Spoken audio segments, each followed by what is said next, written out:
Okay, congratulations and welcome to the semis Team In-Flights. Okay.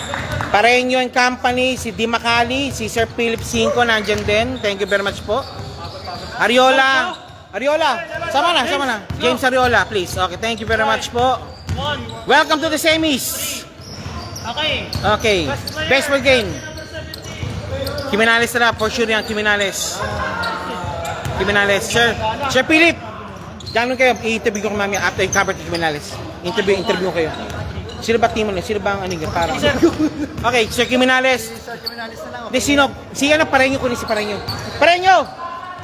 Sige, kunabulin ko lang. Sir Kiminales, grabe. Sige. Sir Kiminales, grabe ginawa niyo laro talaga. Pero alam ko, sumisigaw na kayo. Sinasabi niyo para pinapay sino talaga top dog talaga sa team niyo talaga sa floor lang ha. Ano masasabi sa pagdumakay for the first 4 quarters? Kuha na po ng gahapon. Pero ang proportion na bumlag-graduate si Dalaw Di Macali ninyo, nawala yung sa ano nila, yung sa ano. Pero then, ito na, pumunta kayo dito. Welcome po kayo sa semis po, sir. Yun nga yung sinasabi ko sa kasama ko. Sige po, kaksa ko. Nung nagkaroon kami ng opportunity nung Control City Macali. So doon kami nag-push at nag-effort sa depensa. Ginawa namin kung ano yung plano sa depensa. At nakuha naman namin yung outcome. Ginawa namin depensa. Nakaroon kami. PM, So mga sir, nung ano nyo, kumabit na si Pareño. For sure, alam po kasi ang ginawa mo doon, alam ko din 23 seconds shot. Bibigyan kay Pareño. Hit from mission total, wala nang mangyari mawala sa inyo. 6 all yun eh. Actually, yung tantakal namin, play sa akin sa ilalim. Nagkaroon lang ng parang shuffle sa dribble. Nagkaroon lang So, hindi na yung plan na sa ilalim sana. Pero ngayon, paano yung pinagandaan yung overtime? Yung overtime doon lang kami nag-focus. Ginawa namin ng fourth quarter.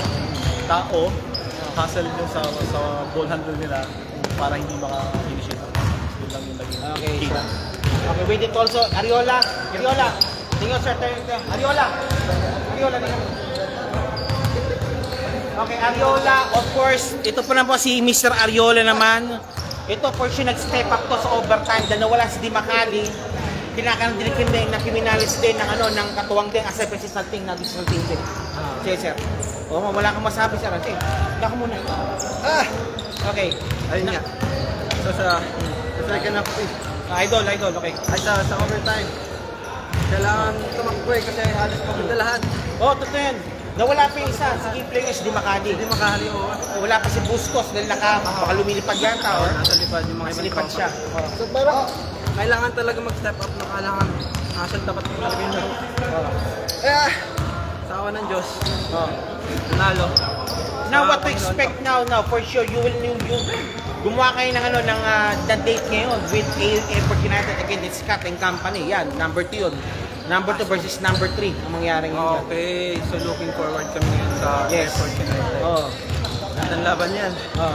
Anyway, kahit manalo matalo, mga tropa din yung mga Airport United. Pero siyempre, basahan nyo, bibigay namin yung best. Okay, thank you Sir Ariola. That's Mr. Ariola, winner po In-Flights ha. Welcome to the semis In-Flight.